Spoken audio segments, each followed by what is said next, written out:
내란 수계 윤석열의 무기징역이 선고된 것은 사법정의의 명백한 후퇴입니다. 12.3 비상계엄을 내란 행위로 인정하고 내란 우두머리에 해당하는 죄값 중 최저 형량이라도 선고했다는 것을 제외하면 결과와 내용 면에서 모두 부족했습니다. 감경 사유는 더욱 처참합니다. 윤석열에 대한 양형 참작의 사유로 첫째, 아주 치밀하게 계획을 세운 것으로 보이지 않는 점을 꼽았습니다. 직접적인 물리력이 실제 행사되지는 않았고 대부분의 계획이 실패로 돌아갔다는 점을 덧붙였습니다. 이는 사실과 다릅니다. 국회를 봉쇄하고 도끼로 문을 부수고서라도 국회의원을 끌어내라고 했고 헬기를 동원했으며 노상원 수첩에서 보듯이 수많은 사람들을 체포, 구금, 살인 계획까지 세웠습니다. 이것이 성공했다면 저도 이 세상 사람이 아니었을 것이고 이재명 대통령은 물론 김민석 총리, 박찬대, 우원식 등 많은 사람들이 죽었을 것입니다. 계엄의 요건을 만들기 위해 북한으로 무인기를 보냈습니다. 얼마나 치밀했습니까? 사전에 계엄을 경고한 민주당, 국회로 달려온 시민들, 헬기 진입을 막은 김문상 대령, 서강대교를 넘지 말라는 조성현 대령 등 12.3 내란의 밤은 헌법과 민주주의 수호를 위해 맨몸으로 맞섰던 시민들과 소극적으로 행동한 군인들의 용기 덕분에 실패했을 뿐입니다. 헌법재판소 윤석열 파면 판결문 내용에도 이렇게 나와 있습니다. 12.3 내란이 실패한 것은 윤석열의 치밀한 부족이 아니라 시민들의 적극적 행동 덕분입니다. 그래서 대한민국 국민 노벨평화상 후보로 추천까지 된 것 아닙니까? 다음으로 나열된 양형 참작 사유는 더욱 황당하기 짝이었습니다. 다른 범죄 경력이 없고 장기간 공직에 있었으며 65세의 비교적 고령인 점을 들었습니다. 비교적 고령인 65세 대목에서 실수가 터졌습니다. 윤석열이 55세였다면 사형을 선고했다는 말입니까? 79세 고령인 한덕수 전 총리에 대한 선고에서도 내란 행위는 고령이라도 엄한 처벌을 하는 것이 타당하다며 양형의 나이를 고려하지 않았습니다. 다른 범죄 이력이 없고 공무원이라 감경했다고요? 장기간 공직에 있었다면 대한민국의 대통령이라면 더 높은 도덕적 잣대로 헌법을 수호하지 못한 죄를 물어야 하지 않겠습니까? 더욱 국법을 지켜야 하지 않겠습니까? 이런 이유로 가중처벌해야 되는 것입니까? 다른 범죄 경력이 없다. 초범이라는데 내란에 재범이 있을 수 있습니까? 참으로 황당합니다. 내란을 직접 계획했고 민주주의 헌정질서, 국가 경제와 대외 신인도에 심각한 타격을 입혔으며 선량한 시민들을 고통에 빠뜨리는 등 막대한 사회적 비용을 초래한 점, 재판 과정에서 특별한 사유 없이 출석을 거부하며 일말의 반성조차 보이지 않은 점, 이런 것들은 어째서 양형에 참작하지 않았습니까? 어제 윤석열이 무기징역을 선고받았던 그 법정은 30년 전 전두환이 사형을 선고받았던 바로 그 법정입니다. 전두환은 대통령 신분이 아니었을 때 아래로부터의 내란을 일으켰고 윤석열은 대통령 신분으로 위로부터의 내란, 즉 친위 구테타를 일으켰습니다. 한덕수 재판을 맡았던 이진관 부장판사도 판결문을 통해 밝혔듯이 12.3 내란은 위로부터의 내란에 해당하며 그 위험성의 정도가 아래로부터의 내란과는 비교할 수 없을 정도로 크다고 했습니다. 전두환보다 더 악성인 내란이기에 전두환보다 더 엄한 벌을 내려야 했습니다. 전두환도 1심에서 사형을 선고받았는데 윤석열에게 무기징역이 선고된 것은 사법정의 역사적 후퇴에 다름 아닙니다. 판결은 지기현 부장이 했지만 지기현 판사는 역사 법정에서 결코 자유롭지 못할 것입니다. 오늘의 죄를 벌하지 않는 것은 내일의 범죄에 용기를 주는 일이라고 했습니다. 내란 청산의 핵심은 국민들이 납득할 수 있는 확실한 단죄입니다. 내란의 티끌까지도 철저히 법정에 세워야 합니다. 조이대 사법부를 이대로 둘 수 없습니다. 2차 종합특검과 내란 전담 재판부에서는 1심에서 미진했던 법리적 판단을 적극 보완해야 할 것입니다. 특히 지기현 재판부는 필기 형태나 내용들이 조악하다며 노상원 수첩을 중요한 증거로 여기지 않았습니다. 이 부분은 종합특검에서 집중적인 수사와 진실 규명이 필요합니다. 살인범이 살인을 기억할 때 연필로 살인 대상을 이름을 쓰면 그것은 죄가 안 되는 겁니까?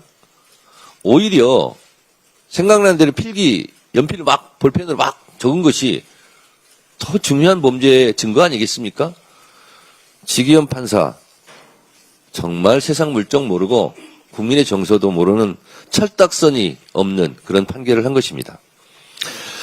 더불어민주당은 내란 전담부를 통해 국민과 역사의 눈높이에 맞는 진정한 단죄가 이루어질 수 있도록 혼신의 힘을 다하겠습니다. 사법부가 제2의 전두환, 제2의 윤석열이라는 반역의 불씨를 계속 남기는 일이 없도록 사법개혁안, 대법관 증원, 법외국지 신설, 재판소원제 도입 등 사법개혁을 확실하게 완수하겠습니다. 내란범에게는 사면을 제한하는 사면금지법도 신속하게 통과시키겠습니다. 망국적 부동산 공화국을 반드시 극복하겠습니다. 집은 삶의 기반입니다. 그러나 안식처가 되어야 할 우리들의 집이 그동안 투기, 투자 세력에 의해 왜곡되고 변질되었습니다. 실소유자의 주거 불안뿐 아니라 저출생, 수도권 일극체제 등 심각한 사회 문제의 주범이 되고 말았습니다. 부동산 자산이 대물림되며 기성세대와 미래세대, 수도권과 비수도권 격차는 걷잡을 수 없이 벌어졌습니다. 내 집 마련이라는 소박한 꿈을 접어야 하는 국민들의 어려움을 더 이상 방치할 수 없기에 이재명 대통령이 연일 나서고 있습니다. 부동산과의 전쟁에서 반드시 승리할 것입니다. 투기를 위한 다주택자를 향한 이재명 대통령의 메시지는 모두가 잘 사는 대한민국을 위한 것입니다. 자금력 있는 다주택자가 시장을 주도하는 지금의 비정상적인 상황에서 양도소득세 중과를 제기하는 것은 응당한 조치입니다. 부당한 특혜를 중단하여 투기 수요를 줄이고 실소유자를 위한 매물 확보가 절실합니다. 우리는 지금 망국적 부동산 문제 해결, 국민의 보편적 주거권 확보를 위해 결단해야 합니다. 이재명 대통령은 사회 악은 다주택자들이 아니라 다주택이 돈이 되게 만드는 정치인에게 있다고 했습니다. 정확한 지적입니다.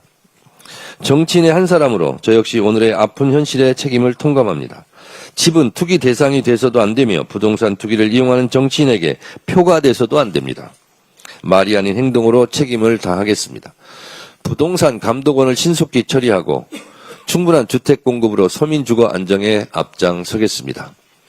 이재명 정부의 부동산 정책을 든든히 뒷받침할 부동산 공화국 극복이라는 과제를 반드시 완수하겠습니다. 국민의힘 장동혁 대표에게 요청합니다. 세간의 언론 보도에 집이 6채라는 말이 나옵니다. 사실인지 아닌지 본인이 잘 알 것입니다. 최근에는 부모님까지 들먹이면서 울먹였다는 보도를 제가 보았는데 울지 마세요. 그리고 부동산 청산하시기 바랍니다. 지금 다주택자 문제로 지금 이재명 대통령께서 연일 애쓰고 있는데 6채라는 것이 억울할 수 있겠으나 본인도 억울하겠죠. 그런데 좀 억울함을 이번에 해소하시기 바랍니다. 부동산 정책에 협조해 주시기 바랍니다. 국민의힘도 투기 세력에 대한 옹호를 멈추고 공당으로서 책임을 다해야 합니다. 가짜뉴스로 국민을 갈라치고 시장 심리를 자극하는 행태는 국민의 불안만 키울 뿐입니다. 아무런 대안도 없이 반대 입장만 늘어놓을 때가 아닙니다. 정치의 의무와 역할을 회피하지 말고 부동산 시장 정상화로 국민의 삶을 지키는 데 힘을 모아주실 것을 진심으로 바랍니다. 네, 다음은 한병도 원내대표의 발언이 있겠습니다. 내란 수계 윤석열에게 무기징역이 선고됐습니다. 사형 선고를 고대한 대다수 국민의 상식과는 거리가 먼 판결이었습니다. 윤석열은 무장 군대를 동원해 대한민국 헌정 질서와 민주주의를 짓밟고 국회와 선관위를 침탈해 국민의 생명을 위협한 내란 수계입니다. 특검은 즉각 항소하고 사법부는 법정 최고형을 선고해서 대한민국 법치주의가 살아있음을 증명해야 합니다. 민주당은 대한민국에서 다시는 내란의 비극이 되풀이되지 않도록 제도를 촘촘히 정비하겠습니다. 지난해 1월 저는 내란과 외환, 반란의 죄를 범한 자에 대해서는 사면, 감형, 복권을 제한하는 내용의 사면법 개정안을 대표 발의했습니다. 내란 수계 윤석열이 교도소 담장을 걸어 나올 수 없도록 사면법 개정안을 조속히 처리하겠습니다. 국민의힘도 내란 동조 정당이 아니라면 사면법 개정에 동참해 주시기를 바랍니다. 설날에도 SNS에 말폭탄을 쏟아내던 장동혁 대표가 윤석열 무기징역 선고에는 입을 굳게 닫았습니다. 사법부가 국가적 비상사태를 촉발한 내란 수계에 대해 판결을 내놨는데 어떻게 제1당의 야당 대표가 공식 입장을 한 줄 내놓지 않을 수 있습니까? 정녕 장동혁 대표가 국민 전체를 대변하는 공당의 대표가 맞는지 묻지 않을 수 없습니다. 정말 비겁합니다. 장동혁 대표가 여전히 국어 유튜버들의 눈치를 보고 있는 것이 아닌지 의심됩니다. 어제 전한길 씨는 이 재판을 받아들일 수 없다라고 밝혔는데 장동혁 대표의 입장은 무엇입니까? 윤 어게인입니까? 윤석열과의 절연입니까? 장동혁 대표가 눈치 봐야 할 대상은 한 줌도 되지 않는 윤 어게인 세력이 아니라 빚의 혁명으로 대한민국을 지킨 위대한 국민이라는 사실을 직시하기 바랍니다. 윤석열에 대한 나머지 재판도 신속하게 진행돼야 합니다. 내란뿐만이 아니라 평양 무인기 의혹, 순직 해병 수사 외압 의혹 등 국가 안보를 혼란에 몰아넣은 죄 또한 가볍지 않습니다. 무엇보다 법원은 윤석열의 공직선거법과 정치자금법 위반 혐의에 대해 조속한 판결을 내놔야 합니다. 제20대 대선 당시 허위사실 공표로 유권자를 우롱하고 여론조사 결과를 무상으로 제공받고 공천권을 대가로 준 행위는 엄히 처벌받아야 마땅합니다. 만약 해당 혐의에 대해 벌금 100만 원 이상의 형이 확정된다면 국민의힘은 보전받은 선거비용 전액을 반환해야 할 것입니다. 금명간 국민의힘이 당명을 변경한다는데 간판을 갈아 끼더라도 내란 수계 윤석열 추천당이라는 사실은 변하지 않습니다. 국민의힘은 지난 몇 년간 이재명 대통령의 선거법 사건을 겨냥해 선거비용 보전액 반환을 운운하며 겁박해 왔습니다. 심지어 2024년 11월 국민의힘 주진우 의원은 당선 무효형 선고 이후 선거비용 보전액에 대한 징수 면탈을 막기 위한 공직선거법 개정안도 발의한 바 있습니다. 사법부에 요청합니다. 윤석열의 정치관계법 위반 혐의 재판을 신속하게 진행해 주시기 바랍니다. 국민의힘에도 경고합니다. 꼼수로 선거비용 보전액 징수를 회피할 생각은 꿈도 꾸지 마십시오. 만약 윤석열에게 당선 무효형 이상의 형이 확정된다면 민주당은 국민의힘이 반환해야 할 혈세 397억 원을 신속하게 국고로 돌려놓겠습니다. 장동혁 국민의힘 대표의 막말 행진의 끝이 보이지 않습니다. 노모까지 끌어들인 허위 주장에 대한 사과는 끝내 없었습니다. 어제는 이재명 대통령을 향해 트럼프 만나는 게 껄끄러우면 SNS라도 관세 협상 잘해달라며 비아냥대기까지 했습니다. 이재명 대통령과의 회동을 일방적으로 취소한 것도 대미투자 특위를 파행시킨 것도 국민의 힘입니다. 적반하장도 이 정도면 병 아닙니까? 심지어 이재명 대통령 질문에 답하느라 과로사할 뻔했다라는 망언도 쏟아냈습니다. 과로사는 우리나라 노동 현장의 구조적 참극이자 퇴출시켜야 할 산업재해입니다. 장동혁 대표의 노동 인식 또한 한심할 따름입니다. 사사건건 이재명 정부의 발목을 잡는다고 등 돌린 민심이 돌아오지 않습니다. 이제라도 국민 앞에 섰고 대제하고 이재명 정부의 대한민국 대전환에 협조하시기를 바랍니다.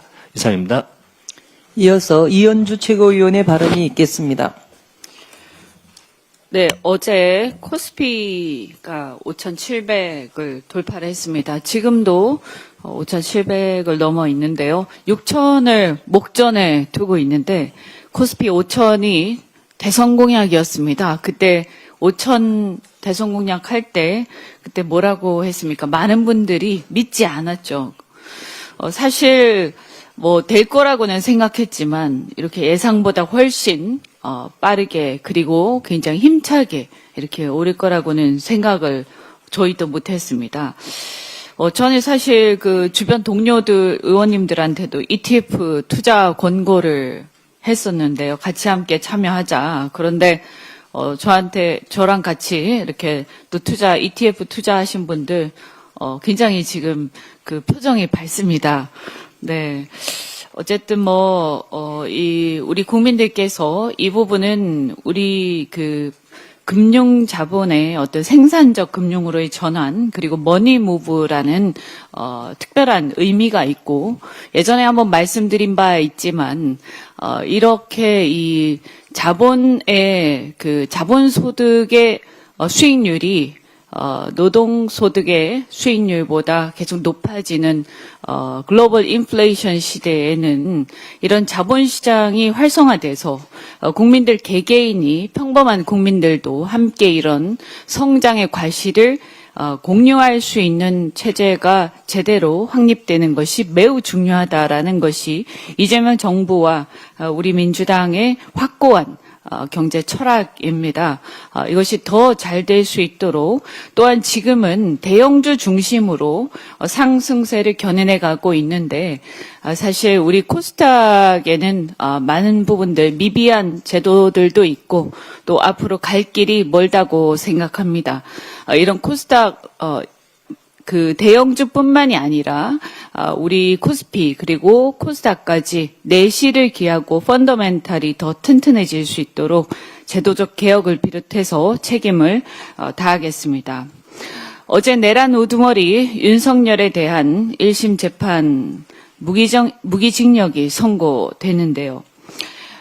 물론 그간에 친일 쿠데타에 대해서 이것이 내란이 아니다라고 했던 피고인 측의 주장을 배척한 것은 워낙 우리가 직위원 재판부에 대한 불신이 심했기 때문에, 어떻게 보면 이거 하나에 대해서도 참 그나마 다행이다라고 가슴을 쓸어내리기도 합니다만, 가만히 생각을 해보면 너무나 당연한 것이었습니다.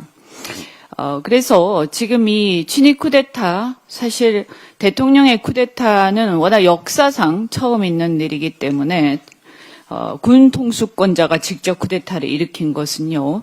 근데 이것은 그만큼 위험하고 또 어떻게 보면 마음만 먹으면 언제든지 할 수 있는 것이기 때문에 반드시 일벌백계할 필요가 있습니다. 이런 관점에서 봤을 때 양형이 매우 중요한데, 우리 대한민국에선 사형이 사실상 사문화돼서 집행은 되고 있지 않습니다만, 그런 관점에서 어마어마한 헌정질서 위반 행위에 대해서 이것을 무기징역에 그친 것은 국민 법감정에 부합하지 않는다고 생각합니다. 특히 사전에 광범위한 모의가 분명히 있었는데도 불구하고 이것을 인정하지 않았습니다. 이것은 반드시 항소심에서 심리를 통해서 입증되어야 한다, 이렇게 생각하고요. 그리고 많은 분들이 말씀하셨습니다만 초범, 고령, 장기간 공무원으로 재직했다. 이런 것들은 굉장히 사실 이 헌정질서 문란행위에 비하면 굉장히 조잡한 사유인데, 이런 조잡한 사유를 들어서 이 어마어마한 내란죄를 감경해 준다. 이게 과연 상식적으로 맞는 얘기냐? 국민들에게 설득력이 전혀 없다라고 생각합니다. 특히 고령과 관련해서는 왜 고령을 양형 사유로 감안하느냐?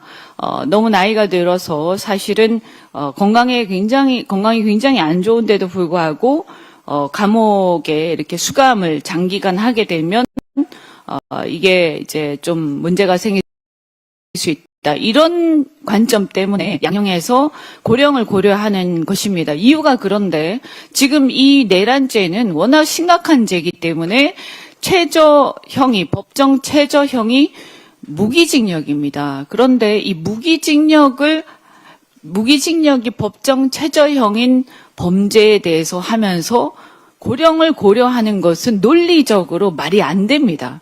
여기서 명백한 양형 부당 사유고 반드시 이것은 항소심에서 제고되어야 할 사안이라고 생각합니다. 상고심에서는 수사와 심리를 더 보완해서 법과 증거에 따른 엄정하고 일관된 판단으로 대한민국 헌정질서 수호 의지를 분명히 보여주시기를 바랍니다. 그리고 아울러서 국민의힘 특히 장동혁 대표 아무런 입장을 발표하지 않았습니다. 도대체 제1야당의 대표가 이런 엄청난 판결에 대해서 아무런 입장을 표시하지 않는다. 이게 말이나 되는 일입니까? 입장을 표시를 하십시오. 그리고 국민의힘 단순하게 이런 내란 수계를 배출했다. 대통령으로. 그래서 책임을 통감한다. 이것은 어불성설입니다. 국민의힘이 그냥 배출만 하고 말았습니까? 그동안 이렇게까지 내란까지 획책하게 된 그 상황은 수년에 걸쳐서 윤석열 대통령 시절에 그 수많은 아주 심각한 이 헌법을 넘나드는 이런 행위들을 계속 여당으로서 방임해 왔기 때문입니다. 아니 방임 정도가 아니라 사실은 추종해 왔지 않습니까? 그러면 그때 추종하고 방임한 모든 사람들은 이 문제에 대해서 함께 책임을 져야 되는 것이지 어찌해서 무슨 그냥 배출했기 때문에 책임을 통감한다. 이것은 굉장히 웃긴 일이다라고 저는 생각합니다. 한번 자신들이 그동안 윤석열 대통령 시절에 어떤 옹호를 해왔는지, 어떤 헌법 위반의 소지가 있는 행위들에 대해서 계속 방치해왔는지 돌아보시고 거기에 대한 응당의 책임을 다 져야 한다 이렇게 생각합니다. 한편 한 가지만 말씀드리면 지금 이런 상황에서 대미투자특별법 우리 국익에 굉장히 심대한 영향을 미칠 수 있는 법이 국민의힘에 의해서 우리가 특위 합의를 했는데도 불구하고 지난주에 파행을 했죠. 이렇게 윤석열 내란이 유죄가 되고 무기징역까지 판결이 나왔는데도 반성하지 않는다라는 그 증거가 뭐냐면 이렇게 국익에 굉장히 중요한 법을 갖다가 협조하지 않고 있다라는 겁니다. 이거 어떻게 할 겁니까? 대한민국 국익을 볼모로 잡고 계속 가는 이 정당이 과연 적법하고 합헌적인 정당이냐 저는 묻고 싶습니다. 당장 재개하십시오. 뭐 하는 겁니까 이거? 우리 국민들 여기 만약에 미국에 이 투자가 제대로 안 돼서 관세가 10% 올라가고 우리가 일본하고의 경쟁에서 일본은 지금 합의했잖아요. 일본하고 경쟁해서 우리가 못 이기고 그래서 우리 자동차 시장 이것은 그냥 단순한 자동차가 아니라 자동차 부품 그 생태계 그리고 전 후방 산업 수백만 명의 대한민국 국민들이 생계가 문제가 되는 일입니다. 그런데 지금 뭐 하는 겁니까? 저는 국민의힘이 대미투자특별법 이 특위 당장 다시 재개해서 바로잡지 않으면 이것은 용서할 수 없는 일이다라고 생각합니다. 반드시 책임을 지십시오. 무슨 선거 준비는 왜 하는 겁니까? 선거 준비할 자격도 안 된다라고 생각합니다. 대미투자특별법은 당장 특위를 다시 열어서 이것을 빨리 통과를 하는데 협조를 해주셔야 한다.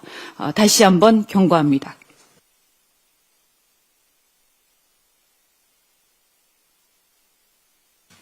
다음으로 황명선 최고위원의 발언이 있겠습니다.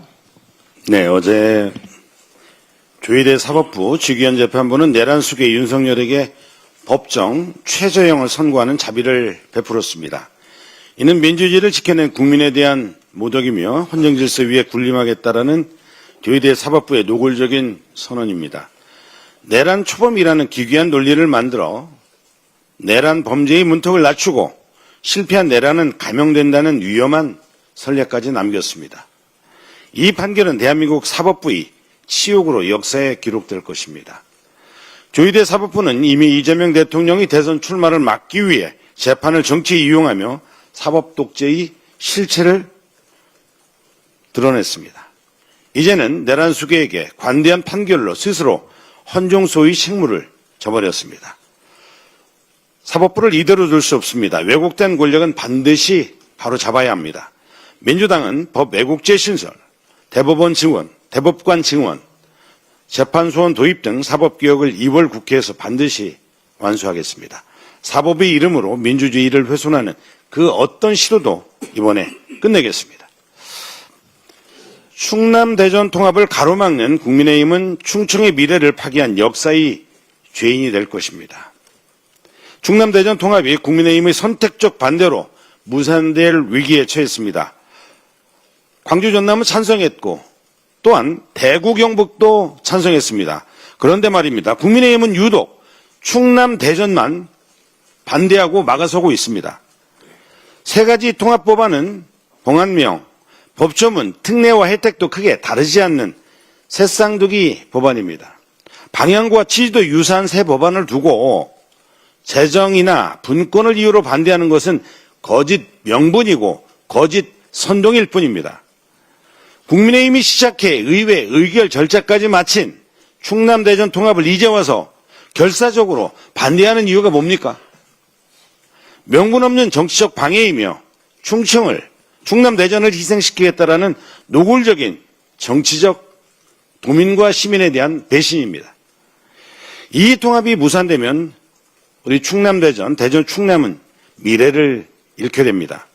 4년간 20조 원의 국가 재정 지원, 그리고 공공기관 우선 기회, 국가 전략기관과 미래산업 유치 기반이 사라집니다. 충남 대전이 대한민국 중심으로 도약할 역사적 기회마저 통째로 사라지게 됩니다. 이것은 단순한 법안 하나의 부결이 아니라 충남 대전의 미래를 무너뜨리는 도민과 시민에 대한 배신입니다.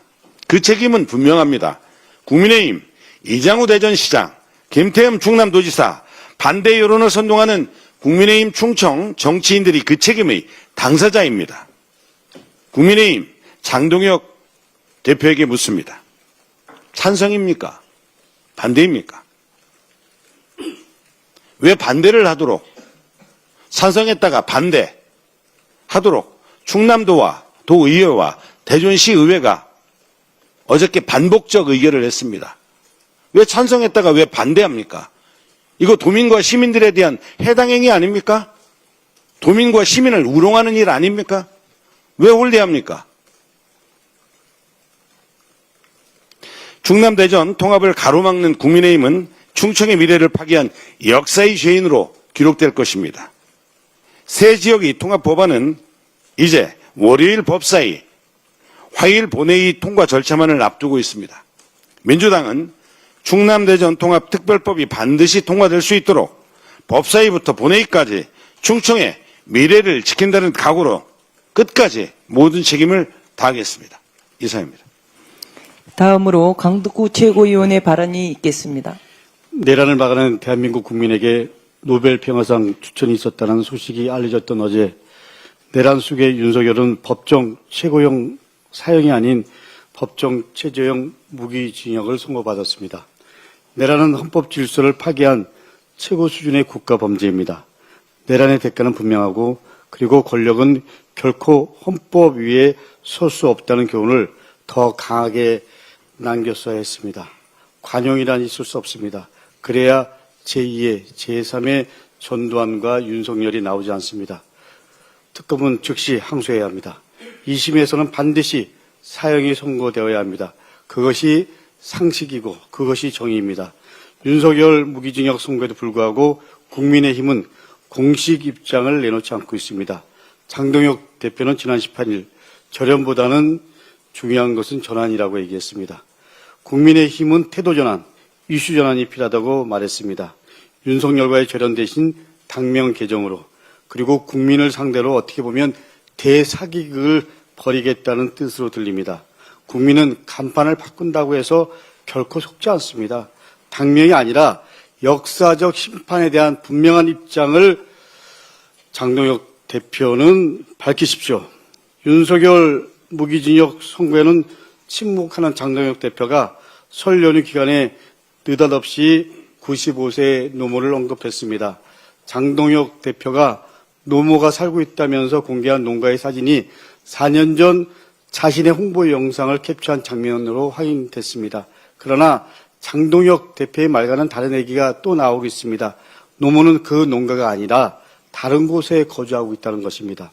해당 농가에 노모가 거주하는 것인지 아닌지 그 자체가 문제의 본질은 아닙니다. 문제는 장동혁 대표의 거짓말과 연출입니다. 그 농가에는 장동혁 대표의 또 다른 거짓과 의혹이 숨어 있습니다. 토지 등기부 등본을 확인하면 해당 농가 토지에는 작년 12월까지 장동혁 대표 배우자 앞으로 근저당권이 설정되어 있습니다.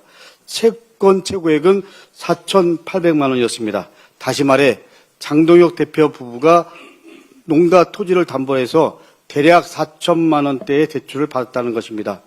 문제는 장동혁 대표의 공직자 재산신고 내역에서는 이런 채무 사실이 확인되지 않았다는 점입니다. 재산신고 고의 누락은 범죄입니다. 시점은 고의성을 더욱 의심하게 합니다. 근저당권은 2018년 8월에 설정되었습니다. 장동혁 대표 부부가 기획부동산 업체에 투자를 했던 바로 그 시점과 일치합니다. 장동혁 대표 부부의 기획부동산 투기 의혹은 이미 알려져 있습니다. 장동혁 대표 부부는 2018년 수반건설이라는 기획부동산 업체에 투자를 했습니다. 그리고 2019년도에 그 업체는 부도위기에 빠집니다. 그러자 장동혁 대표는 당시 판사 신분을 활용해서 배우자와 함께 이 업체를 압박합니다. 그래서 투자금 대신에 서산 화곡리 토지로 돌려받았다고 합니다. 이런 투기 의혹과 일련의 흐름 속에 노모가 거주한다는 농가의 토지가 이용된 것입니다. 어떻게 보면 이것이 본질일 수 있습니다. 장동혁 대표는 주택 6채 보유 사실에 대한 소명 요구, 그리고 농가 사진을 올리면서 불호자 운운했습니다. 부동산 투기 의혹의 본질을 가리려는 얄팍한 술수가 뻔히 보입니다. 국민은 연출이 아니라 사실을 요구합니다. 이제 장동혁 대표 사실을 밝혀야 합니다. 어떻게 보면 장동혁 대표는 지금 스스로 무덤을 파고 있습니다. 이상입니다. 네, 다음으로 이성윤 최고위원의 발언이 있겠습니다. 어제 조희대 법원의 윤석열 무기징역 선고 납득이 되십니까? 전두환보다 더 위험한 윤석열 친일 쿠데타에 대해 법정 최재형은 또 뭡니까? 미래의 친일 쿠데타를 꿈꾸는 자에게 다시는 그런 꿈조차 꾸지 못하도록 법정 최고형, 사형 선고를 요구하는 국민 뜻을 또다시 배신했습니다. 잠깐 법원 역사를 보겠습니다. 우리는 130년 전 동학 농민항쟁을 잘 알고 있습니다. 하나, 동학의 2대 교주 최시영에게 교수형을 내렸던 판사를 기억하는 이는 많지 않습니다. 제가 태어난 전라도에서 백성의 고열을 빨다가 농민 번기로 쫓겨난 고부군수 조병갑, 동학의 원흉인 탕관오리 조병갑이 도리어 판사가 되어 최시영 교주에게 사형 선고를 했다는 사실을 아십니까? 이러한 적반하장의 사례는 이뿐이 아닙니다. 을사오적 이완영도 법대에 앉아 애국 인사들을 재판하던 판사였습니다. 판결을 빙자하여 역사를 오염시키는 반역행위가 오늘날에도 이어지고 있습니다. 인혁당 사건이나 제일동포 간첩당 조작 사건 등등 오역의 역사의 중심에는 여지없이 사법부가 있었습니다. 재판소원제가 사심제라고요? 3심으로 충분하고 그것만으로 공정한 재판이 된다면 재심제도는 무엇 때문에 존재합니까? 위헌 위법한 극소수 사건이 헌법재판소에 가는 것인데 재판이 남발될 것이라고요? 재판소원제가 국민들에게 피해가 갈 거라는 대법원 태도에는 코웃음이 나옵니다. 그렇게 국민의 안위를 걱정하는 법원이 12.3 내란의 밤에 무엇을 했습니까? 불법 계엄에 단 한 번이라도 반대声명을 낸 적이 있습니까? 국민의 대표 기관인 국회의 결정에 수용 불가라니요. 국민을 무시하는 주제넘는 언동이 아닐 수 없습니다. 최근 조희대 법원의 김건희, 명태균, 어제 윤석열 법정 최재형 무기징역 선고까지 조희대 법원에게는 도무지 국민이란 보이지 않는가 봅니다. 조희대 법원 카르텔이 벌인 최근의 판결 시리즈를 보면서 저는 검사 시절 윤석열 검찰 카르텔에 맞섰던 그때의 심정으로 되돌아가 전의를 다져봅니다. 김건희에 대한 1년 8개월짜리 솜방망이 처벌과 김건희 주변 인물들에 대한 잇따른 무죄 판결 등을 보면서 피가 거꾸로 솟는 분노를 금할 수 없습니다. 상황이 이러함에도 판검사에게 적용되는 법 왜곡죄가 있으면 안 되는 겁니까? 국민은 안중에도 없고 성역화된 조희대 카르텔 법원은 더 이상 그대로 두고 볼 수 없는 한계에 왔습니다. 내란 우두머리 윤석열이 임명한 조희대는 사퇴해야 마땅합니다. 지난주부터 시민단체를 중심으로 조희대 대법원장 탄핵이 추진되고 있습니다. 이미 민주당 의원들도 다수가 참여했습니다. 국민들은 김건희, 명태균 등에 대한 잇따른 무죄 판결을 보면서 조희대 법원의 계획된 면죄부가 아닌지 의심하고 있습니다. 12.3 내란 관련 의혹 역시 특검의 수사 대상입니다. 이제 우리 민주당도 도도한 역사의 흐름을 더 이상 외면할 수 없다고 생각합니다. 이승만 정권이 반민특위를 짓밟은 이후로 우리는 역사 발효석을 한 번도 제대로 해내지 못했습니다. 이제 더 두려워할 것도 망설일 것도 없습니다. 더 늦기 전에 법원 개혁을 서둘러야 합니다. 그리고 국민에 맞서고 있는 조희대 법원 수뇌부의 반민주적 집단 이기주의를 청산해야 합니다. 국민이 국회에 주신 합법적인 권한으로 조희대 법원의 또아리를 튼 반역의 암세포를 도려내야 합니다. 저부터 앞장서겠습니다. 우리 당도 조희대 탄핵을 공론회장에서 토론하고 즉각 탄핵 절차에 착수해 주실 것을 강력 촉구합니다. 네, 다음으로 문정복 최고위원의 발언이 있겠습니다. 대통령의 교복값 60만 원 지적과 교육부의 발빠른 대처를 환영합니다. 곧 입학 시즌이 시작됩니다. 이재명 대통령이 수석보좌관 회의에서 교복값의 적정성을 점검하고 필요하면 대책을 세우라고 주문한 것은 서민 가게에 직접 부담이 되는 등골 브레이커 문제를 더는 방치하지 않겠다는 분명한 메시지였습니다. 이어 교육부를 중심으로 관계부처가 오늘 교복제도 전반을 점검하는 첫 합동회의를 연다는 방침을 밝힌 것 역시 시의적절합니다. 교복 문제는 단순히 정복 한 벌의 가격으로만 설명되지 않습니다. 학교마다 디자인이 달라 제작 단가가 오르는 구조, 수입 소재 원단과 복잡한 유통 구조, 그리고 정복 외에 체육복, 생활복 등 사실상 추가 구매가 따라붙는 현실이 결합되어 학부모가 체감하는 총 부담이 커지고 있습니다. 상한가 제도가 존재하더라도 실제 구매 품목이 늘어나면 부담은 그대로 남습니다. 이런 문제의식에서 정부가 교복 가격의 적정성을 살피고 담합 등 불공정 행위 여부까지 점검하겠다고 밝힌 점은 환영할 일입니다. 이제 중요한 것은 점검이 결과로 이어지는 것입니다.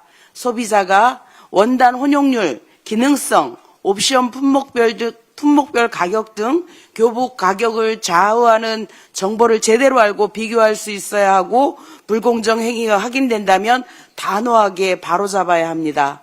또한 학교 주간 구매 제도 역시 현장의 실질 부담을 기준으로 보완되어야 하며 정장 형태의 교복이 학생들의 하루 생활에서 얼마나 실용적인지 생활복, 체육복을 어떻게 합리적으로 구성할지에 대해서도 학교 구성원들의 논의를 바탕으로 현실적인 대안을 찾아야 합니다. 그래야 교복이 상징과 실용 사이에서 학생과 학부모에게 부담만 떠넘기는 구조를 바꿀 수 있습니다. 교복은 단지 옷값의 문제가 아니라 학생들의 일상과 학교 문화 그리고 서민 가게의 현실을 함께 건드리는 민생 과제입니다. 교복 가격과 교복 문화를 합리적으로 개선해 국민의 부담을 줄이는 성과로 이어지도록 최선을 다하겠습니다. 감사합니다. 다음으로 박지원 최고위원의 발언이 있겠습니다. 장동혁 대표의 유치한 프레임 전환 시도와 이에 부안회동한 언론의 보도 행태를 개탄합니다. 설 연휴 동안 부동산 논쟁이 뜨거웠습니다. 대통령께서 연일 SNS를 통해 부동산 정상화 의지를 밝히셨습니다. 그러나 6주택 보유 의혹을 받는 제1야당 대표는 정책으로 답하지 않았습니다. 다주택자에 대한 금융, 세제 특혜를 유지하는 것이 타당한가라는 본질적인 질문에 대해서 불효자는 운다면서 95세 노모를 앞세운 신파극으로 대응했습니다. 다주택자 악마화라거나 대통령의 1주택도 로또라면서 논점을 흐려 물타기를 시도했습니다. 정책 토론회장을 감성 프레임으로 바꿔치기 한 것입니다. 노모까지 끌어들인 유치한 프레임 정치는 결국 스스로 허점을 드러냈습니다. 문제된 사진이 이번 명절이 아니라 수년 전 촬영된 것이었고 실제로는 다른 집에 거주하면서 일부러 빈곤을 연출했다는 의문까지 제기되면서 애초에 감성 전략은 설득력을 잃었습니다. 하지만 그 과정에서 드러난 언론의 보도 행태는 못내 아쉽습니다. 언론은 단순히 사실을 전달하는 기관이 아니라 검증하고 맥락을 설명하고 국민에게 판단 기준을 제시할 책임을 집니다. 국민들께서는 누가 더 자극적으로 말했는지가 아니라 무엇이 사실이고 어떤 정책이 타당한지를 알고 싶어 하십니다. 그런데 연휴 기간 대다수 보도는 SNS 공방을 병치해서 중계하고 발언을 옮겨 적는 받아쓰기에 머물렀습니다. 정쟁은 확대됐지만 검증은 보이지 않았습니다.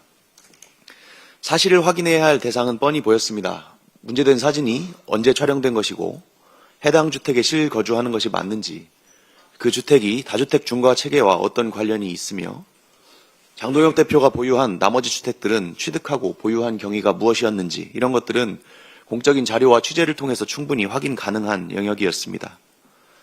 정책 맥락에 대한 설명도 없었습니다. 다주택 중과 유예가 무엇이고 어떤 조건이나 기간, 세목에 적용되는지 설명이 없다면 정책 논쟁은 사라지고 감정 소비만 남습니다. 권력자의 발언에 대한 이해관계를 추적하는 감시 기능도 이행되지 않았습니다. 공직자의 재산과 부동산에 대한 책임의 기준, 그리고 정책 논쟁을 회피하기 위해서 가족까지 방패로 삼는 정치인의 윤리 문제 등을 짚었다면 언론의 위상도 돋보였을 것입니다. 우리 사회가 논의해야 할 의제의 우선순위를 정하는 힘은 언론에 있습니다. 정치인의 SNS 전략이 아무런 검증 없이 공론장을 지배하도록 방치한다면 시민들은 진영놀이를 따라 양극화되고 맙니다. 언론이 여론 형성 및 권력 감시라는 본연의 기능으로 돌아오기를 촉구합니다. 이상입니다. 네, 마지막으로 서삼석 최고위원의 발언이 있겠습니다. 진짜 마지막입니다. 오늘은 최고위원으로서 마지막 소회를 말씀드리고자 합니다. 저는 25년 8월 6일 지명직 최고위원으로 임명된 이후 오늘로써 200일이 채 안 되는 199일째를 맞았습니다. 지난 2월 2일 중앙위원회에서 당원 1인 1표제와 전략적 당원 지위 향상을 위한 지명직 최고위원 1인 전략적 우선 지명의건이 의결된 바 있습니다.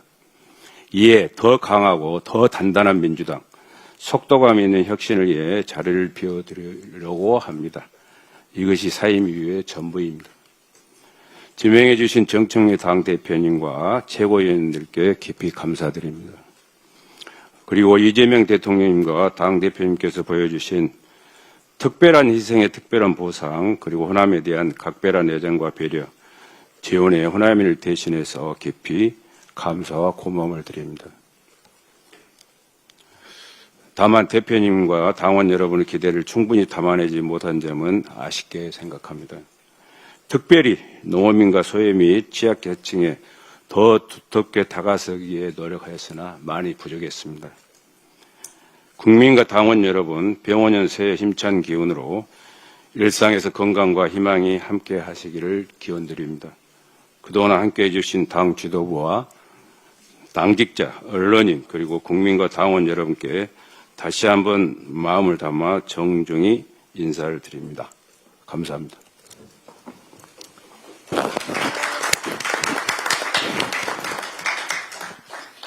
이상 발언을 모두 마치고 당대표께서 회의를 정회하시겠습니다. 회의를 마치려고 하는 순간 장동혁 대표의 어제 판결에 대한 입장이 나와서 속보로 떠서 한 말씀 드립니다. 속보 제목, 기사 제목을 한번 읽어봅니다. 장동혁, 아직 1심 판결, 무죄 추정 원칙 누구에게나 적용돼야. 장동혁, 윤, 1심 내란으로 규정할 근거 제시 못해. 장동혁, 행정 마비시킨 민주당, 내란과 크게 다르지 않아. 이게 속보 기사 제목입니다. 기절 초풍할 일입니다. 장동혁 대표는 윤 어게인을 넘어서 윤석열 대변인입니까? 윤석열과 장동혁, 윤장 동체입니까? 역사 인식의 부재, 민주주의에 대한 몰이해, 민심에 대한 배신, 헌법 정신의 훼손을 서슴지 않는 이런 발언을 규탄합니다. 최소한의 염치도 없고 일반 상식조차 없는